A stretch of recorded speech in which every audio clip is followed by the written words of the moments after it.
하나님께서 오늘 우리에게 주실 말씀은 잠언 6장 20절부터입니다.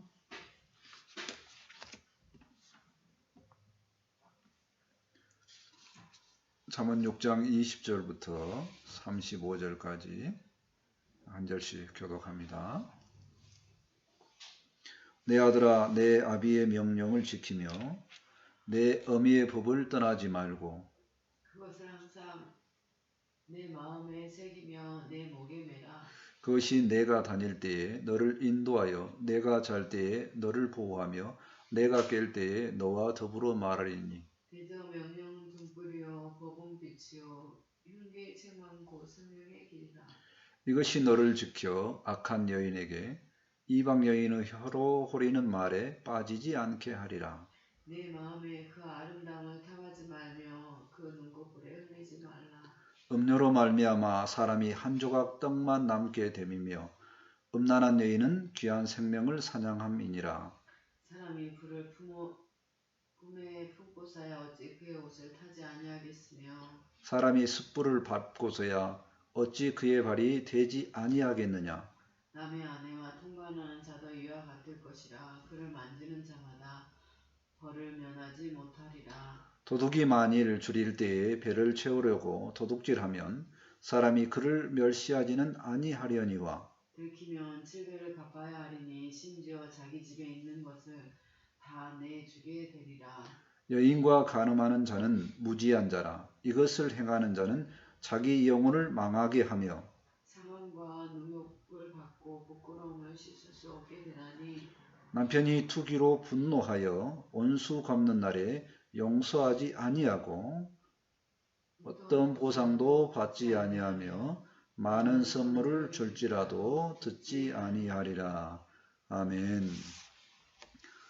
오늘 말씀의 제목은 음료를 이기는 법, 이렇게 잡아보았습니다. 지난주에 말씀은 이제 삶의 교훈도였고요. 주님의 은혜 안에 살기를 원합니다. 오늘은 음료를 이기는 법에 대한 내용입니다. 사실 성적 유혹에 대한 내용, 이게 또 나옵니다.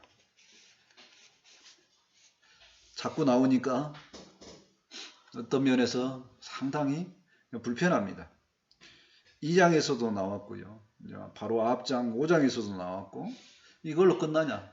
뒤에 보니까 7장에도 나오고 9장에도 나옵니다. 솔로몬의 강화 15개 중에 4개 부분을 가리키고 있습니다.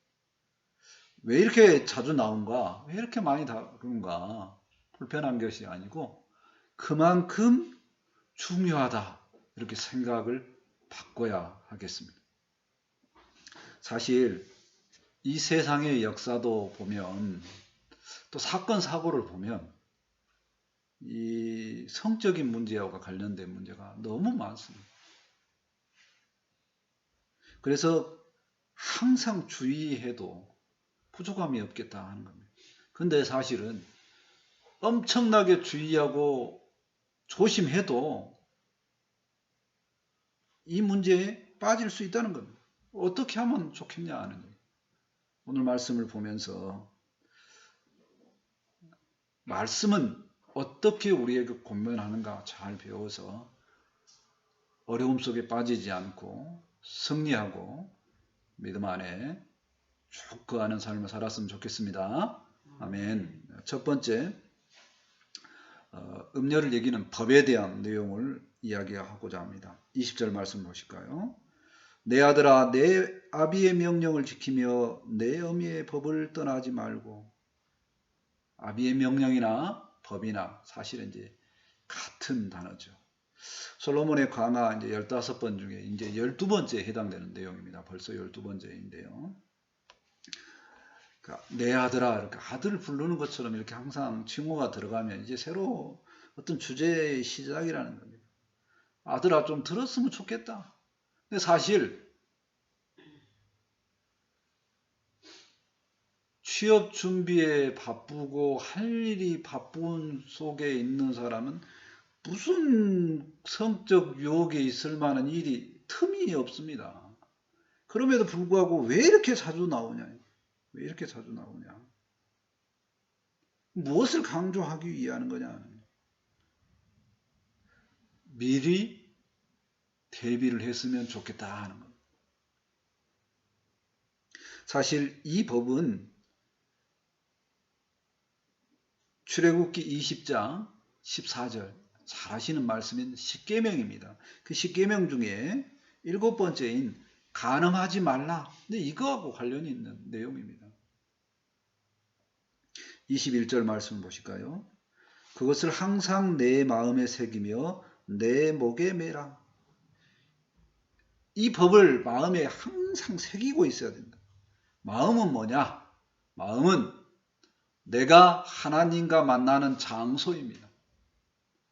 그 장소에 항상 하나님이 있고 법이 있고 내가 있는 거예요. 그러면 절대로 성적 유혹에 빠지지 않는다는 얘기입니다. 그렇지 않아서 문제가 되는 거죠. 이 마음에 다른 것이 들어오니까 문제라는 거예요. 자, 또 목에 매라고 그렇습니다. 히브리인들의 교육 방식에 보면 이 목에다가 아주 중요한 말씀을 목에다 차고 항상 다녀요. 그만큼 중요하다는 얘기입니다. 중요한 것을 항상 가지고 다니는 겁니다. 22절 말씀을 보실까요? 그것이 내가 다닐 때에 너를 인도하며 내가 잘 때에 너를 보호하며 내가 깰 때에 너와 더불어 말하리니. 하나님의 법이 다닐 때, 즉 생활할 때, 인생길에서 항상 그 많은 삶을 인도하는 방향성을 제시한다는 겁니다. 그렇게 살면 좋다는 거예요. 하나님의 백성이 하나님의 법 안에서 사는 것은 바른 삶이고 본인에게도 유익이고 이웃에게도 유익이 되고 항상 좋은 거라는 얘기입니다. 내가 잘 때에 보호한다는 거예요. 잠자는 거는 뭐냐면 사실은 휴식을 취하는 겁니다. 다 아는 내용이다 그렇게 생각할 수도 있는데요. 왜 잠이 필요한가? 그건 바로 인간이 낮에 열심히 일하면 이 몸은 연약해서 밤에 쉼을 얻어야 됩니다.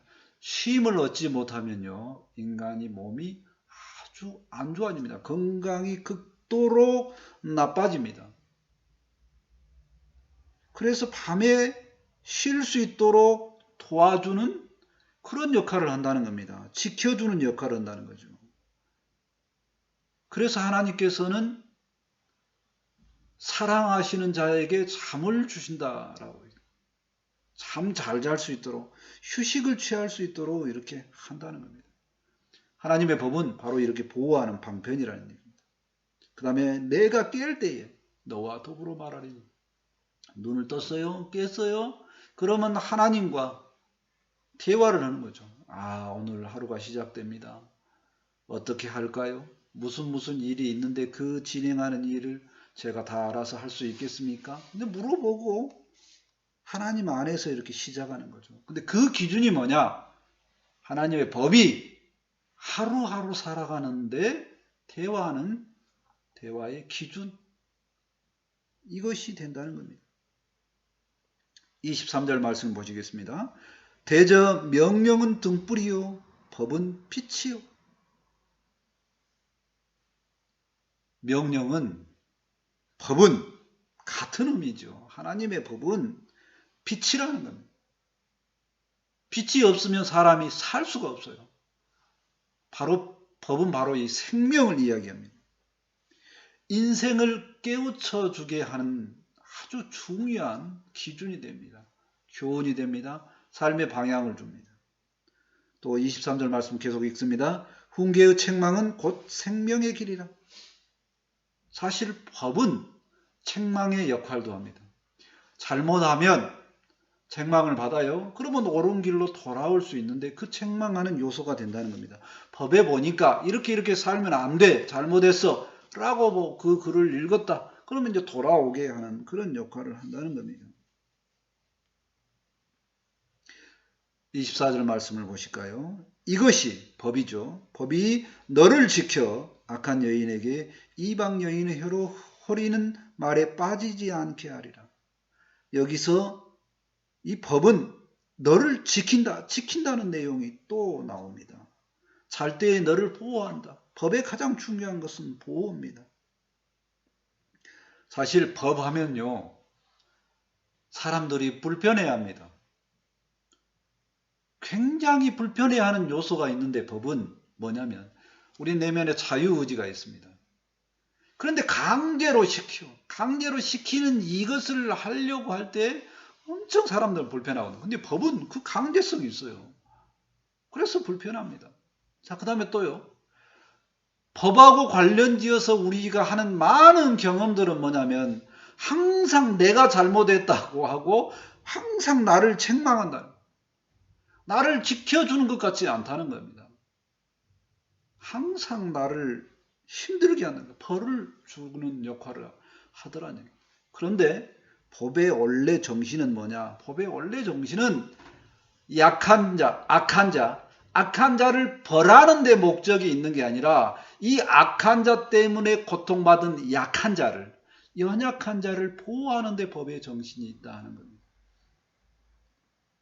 대한민국에 지금 굉장히 이슈가 되는 하나가 있죠. 검수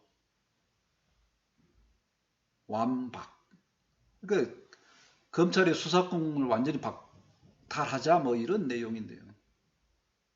자, 이게 왜 중요한 이슈가 됐느냐 자세한 내용은 모릅니다.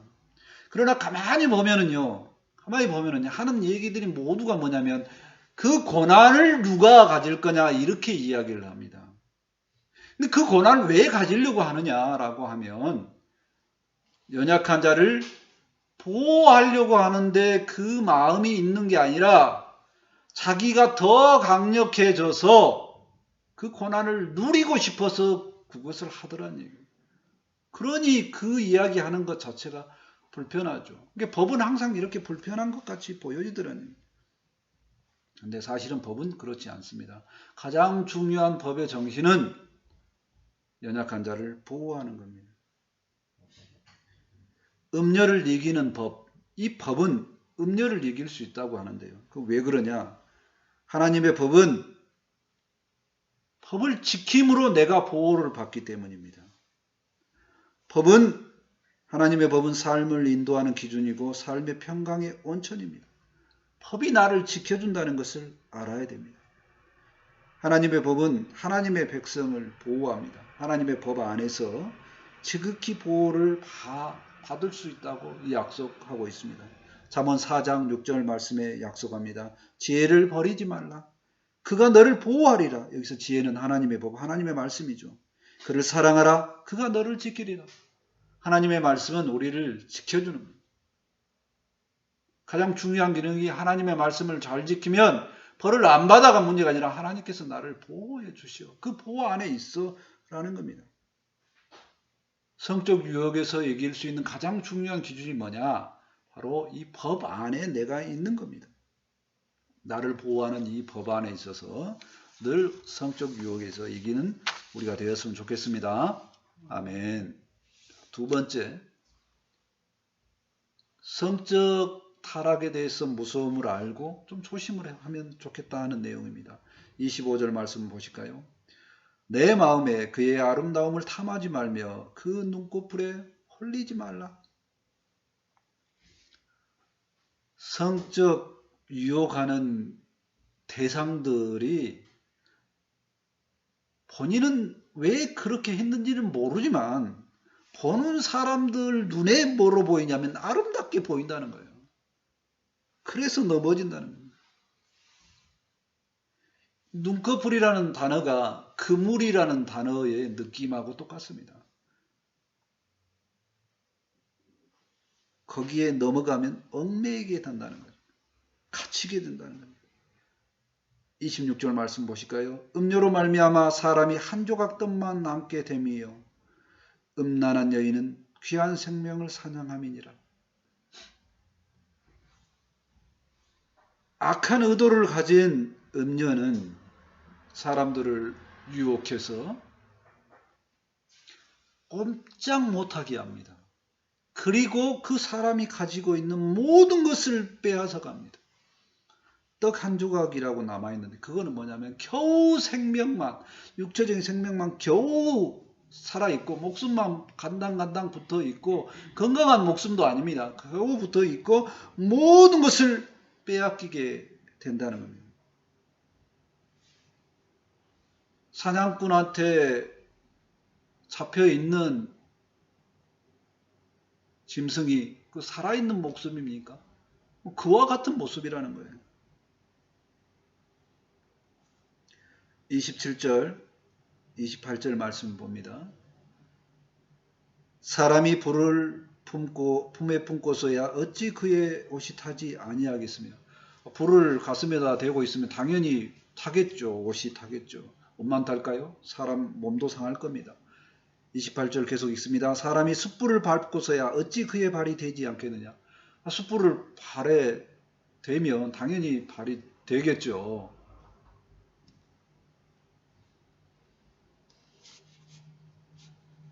음료를 가까이 하는 것은 바로 이처럼 생명의 위협을 당하는 그런 일이라는 거예요. 그러니까 그 사람이 숯불을 몸에다 품겠습니까?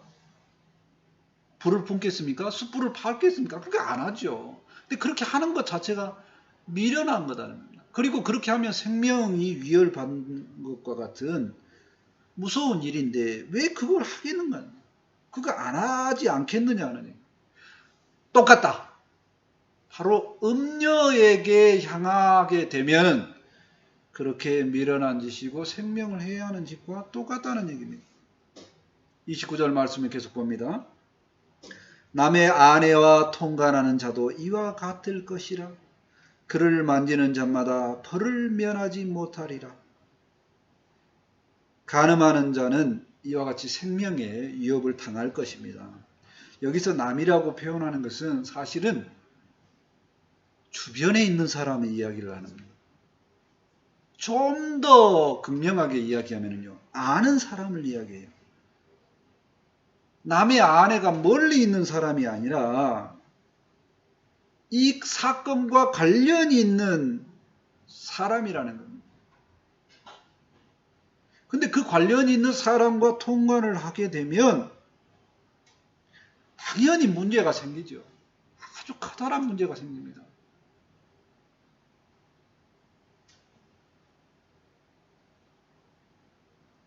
한 조각의 떡만 있는 것처럼 모든 것을 잃게 되는 무서움에 빠지게 됩니다. 어느 정도만 해도 위험하게 되냐면 그를 만지는 자마다 그랬는데 그 여인을 만지면 벌을 면하지만 결코 벌을 안 받을 수 없다는, 벌을 받는다는 겁니다. 만진다는 표현이 있는데 살짝만 시작을 하게 되면 끝은 엄청난 피해가 있게 된다 하는 얘기입니다. 작은 불씨를 조심하지 않으면 모든 것이 불살라져서 없어지듯이 그렇게 문제가 된다는 겁니다. 남의 여인과 통관하는 내용에 있어서 성경에 보면 가장 대표적인 사람이 한 명 있습니다. 누구냐면 다윗입니다. 다윗은 많은 믿음의 사람이 존경에 맞이하는 사람입니다. 믿음장에서도 나와. 하나님이 다윗의 마음을 보니까 그 마음이 합한 자라고 할 정도로 너무 좋아하는 사람이 다윗인데 그 다윗마저 남의 여인과 통관하는 이 죄를 졌다는 겁니다. 자기의 군대 장관인 아내를 보는 순간에 눈이 뒤집혀져서 간음하고 자식까지 낳게 된. 그리고 이것을 들킬까봐 다른 장군을 통해서 자기 부하 장수를 죽이기까지 합니다. 죄를 범하는, 하나님께서 보실 때 죄를 범하는 끝이 어딘지 모를 정도로 계속 거기를 향해서, 멸망을 향해서 가게 되는 거죠. 그런데 그 다윗이 완전히 용서를 받게는 됩니다. 하나님이 용서를 해 주십니다. 선지자 나단을 통해서 용서를 합니다. 그럼에도 불구하고 용서를 끝내면 벌이 없어지는 게 아니라 벌은 주십니다. 그 사랑하는 다윗마저 남의 아내를 통간할 때에 얼마나 무서운 것임을 알게 하기 위해서 벌을 주십니다. 그 벌이 뭐냐면 너 집안에는 끊임없이 칼이 있을 거라. 대표적으로 자기 아들들끼리 싸움에서 죽입니다. 서로 아들끼리 싸움. 그래서 죽이는 역사예요. 그리고 자신은 몰래 간음하는 일을 하나님께서 나는 너희 아내들이 드러내고 간통당한 것을 보이겠다고 하는 그 벌을 주십니다. 나중에 다윗이 압살롬 때문에 아들이죠. 압살롬 때문에 예루살렘에서 도망을 갑니다. 그런데 미처 피신하지 못하는 후궁들을 남겨놓고 갑니다. 근데 그 후궁들을 이 압살롬이 보는 앞에서, 이스라엘 백성들이 보는 앞에서 간통을 하게 돼요. 그리고 또 받은 벌이 뭐냐면 간음을 해서 얻은 아들이 오래 살지 못하고 바로 죽게 되는 벌을 합니다. 다윗은 이렇게 처참한 벌을 받게 되는 겁니다. 간음이 얼마나 무서운 것인가를 생각해 보게 합니다. 성적 유혹에 빠지면요, 모든 재산을 탕진할 수 있습니다. 그러니까 얼마나 무서운가를 알고 조심을 해야 되죠. 불을 뿜는 것처럼, 숯불을 밟는 것처럼 위험한 일인데 그거 하면 안 된다는 거 알면서도 멈추지 못한다는 겁니다. 우리가 작은 불씨라도 조심을 해야 되죠. 근데 이 간음은 또 관계성을 파괴를 합니다. 회복이 안 됩니다. 다윗 같은 경우에 자기의 충성스러운 부하였던 우리야 영원히 끝나버리죠.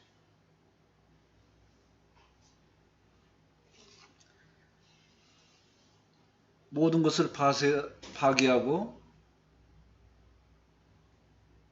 끝나버리는 그 무서움을 알고 철저하게 조심해야 됩니다. 그러나 인간적인 본성으로는 다윗도 그랬는데 어떻게 우리가 이걸 이길 수 있겠느냐? 나는 절대적으로 이거 이길 수 있어. 장담하지 말라는 겁니다. 하나님께서 인정한 다윗도 못했다면 우리도 못할 수 있다는 겁니다. 그러니 어떻게 해야 되냐? 기도해야 되겠죠. 다윗이 하나님의 용서함을 구할 때 시편 51편 10절에 하나님께 기도조로 하는 시가 있습니다. 하나님이여 내 속에 정한 마음을 창조하시고 내 안에 정직한 영을 새롭게 하소서. 하나님께서 그 정한 마음 매일매일 내게 새롭게 창조해 주시고 정직한 영을 내게 새롭게 해 주시지 않는다면 절대로 그것을 벗어날 수 없다고 다윗이 고백합니다. 이것은 다윗의 고백만이 아니죠. 모든 믿음의 사람들도 내가 한 번도 넘어진 일이 없다고 하지만 항상 조심해야 되는 거죠. 우리 속에 늘 정한 마음, 정직한 영을 주시라고 늘 기도하는 마음으로 간음의 무서움에서 벗어나고 승리하는 우리가 되었으면 좋겠습니다. 아멘. 세 번째로 무서운 이야기가 도둑질과 비교하는 얘기가 또 나옵니다. 30절 말씀을 볼까요? 도둑이 만일 줄일 때에 배를 채우려고 도둑질하면 사람이 그를 멸시하지는 아니하려니와. 사람이 배가 고프면 육체적인 본능 때문에 그냥 먹을 것이 보이면 정신을 못 차리고 실수할 수 있다는 얘기입니다.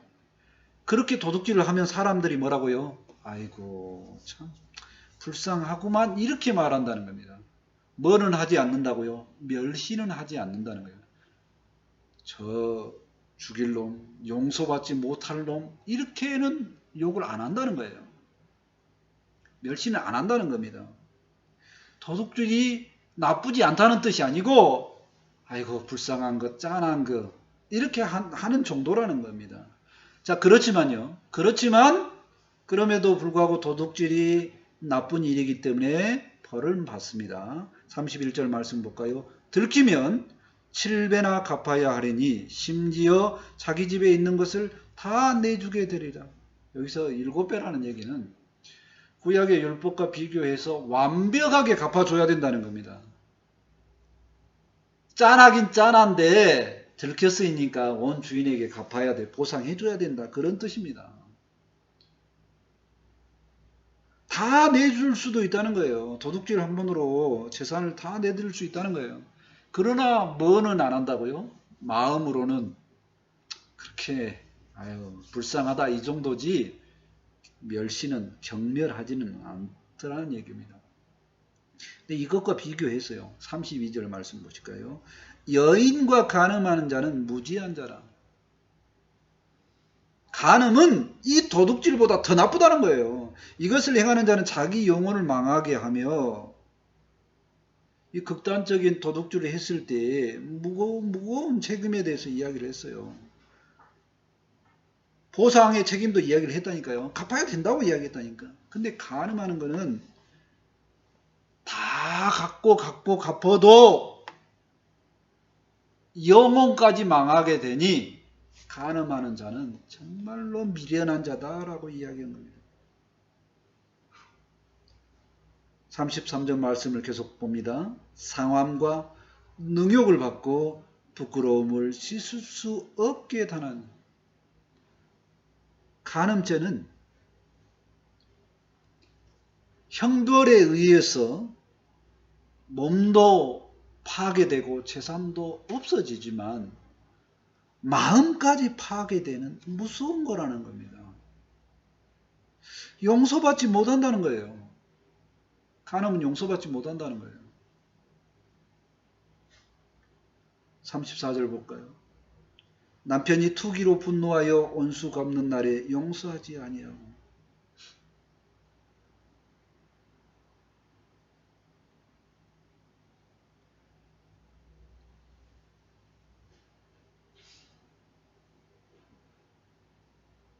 간음을 하게 되면 남편이 분노가 조절이 안 된다는 겁니다. 사그라들지 않는다는 겁니다.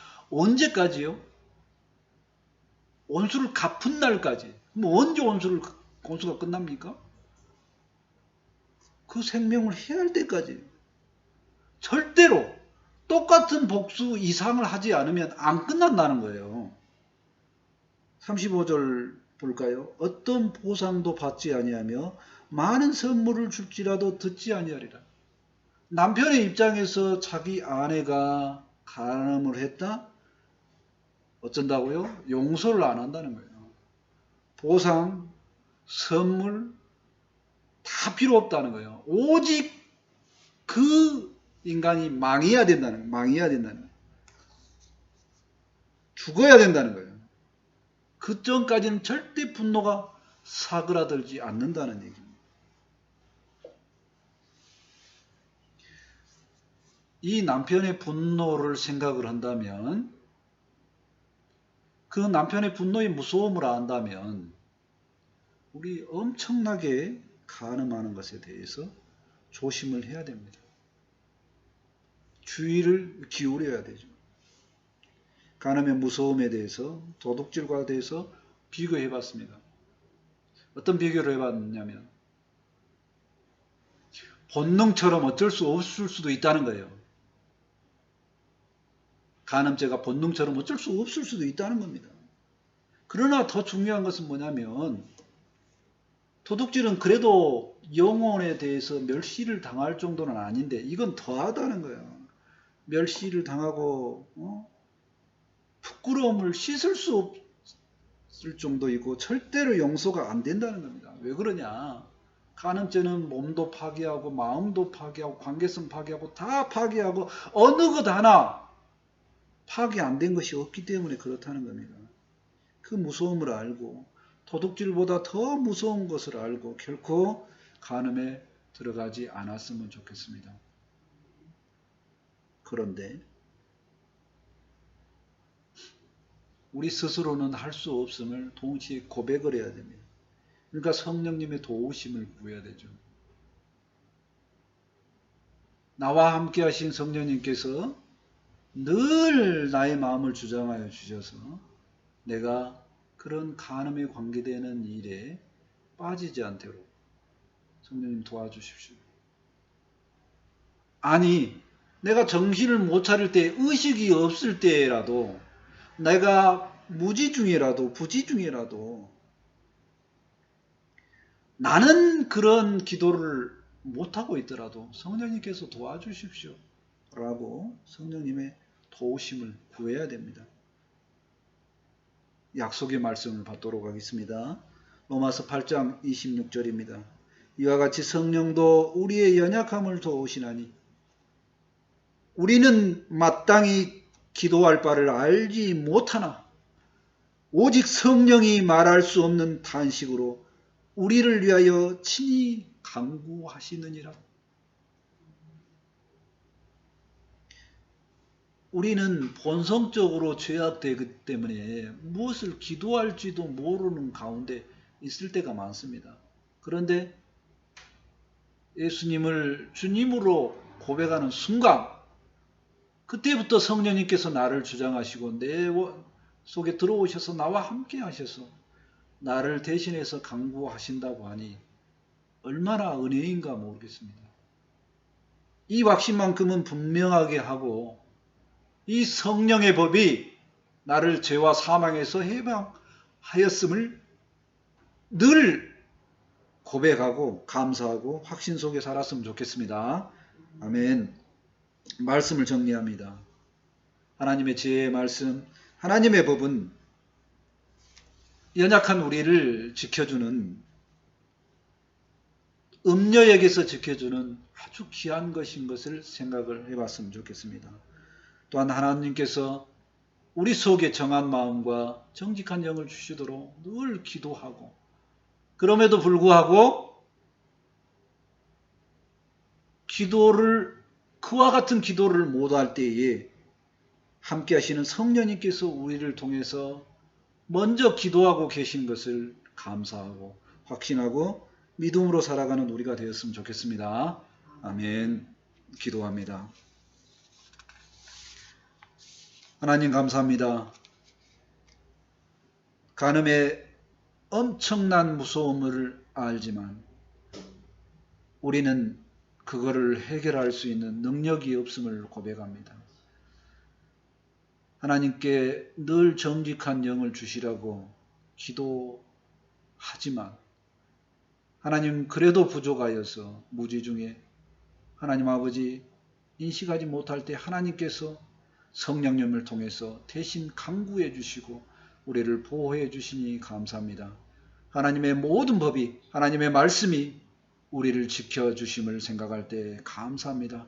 이를 확신하고 모든 음녀를 이길 수 있는 하나님의 귀한 법을 감사함으로 받고 믿음 안에서 온전히 승리하게 도와주시옵소서.